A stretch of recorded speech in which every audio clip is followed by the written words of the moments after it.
Welcome to our channel. Today we how to disable Safari tracking prevention for affiliate links. Quick tutorial step by step clearly. To disable Safari tracking prevention for affiliate links, start by opening the Safari browser on your device. Locate the menu bar at the top of your screen. Click on Safari in the menu bar. From the drop-down menu, select Preferences. A new window will open with several tabs. Click on the Privacy tab. In the Privacy section, you will see the Prevent Cross-Site Tracking option. Uncheck the box next to Prevent Cross-Site Tracking. This action allows Safari to load affiliate links without blocking any tracking cookie. Close the Preferences window to save your changes. You can now navigate to your affiliate links without tracking restrictions. Make sure to review and adjust your privacy settings to balance convenience and security. This simple adjustment will enhance your browsing experience with affiliate content. Remember to reconsider this setting after you're done interacting with affiliate sites. If the page does not load, refresh the browser or try again in a private or incognito window. Make sure you are using the correct email address, then retype it carefully to avoid small typos.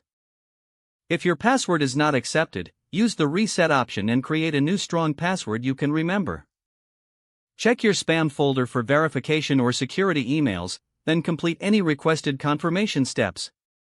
Enable two-factor authentication if available to improve account security and reduce unauthorized access risk. After signing in, review your profile details so your contact information and settings are accurate and current. If you see an error message, note it down and try again after restarting your device and internet connection. Log out when you finish, especially on shared devices, to keep your account and payment information secure. If the page does not load, refresh the browser or try again in a private or incognito window. Make sure you are using the correct email address, then retype it carefully to avoid small typos. If your password is not accepted, use the reset option and create a new strong password you can remember. Check your spam folder for verification or security emails, then complete any requested confirmation steps. Enable two-factor authentication if available to improve account security and reduce unauthorized access risk. After signing in, review your profile details so your contact information and settings are accurate and current. If you see an error message, note it down and try again after restarting your device and internet connection. Log out when you finish, especially on shared devices, to keep your account and payment information secure. Don't forget to like this video and subscribe to our channel for more step-by-step tech guides.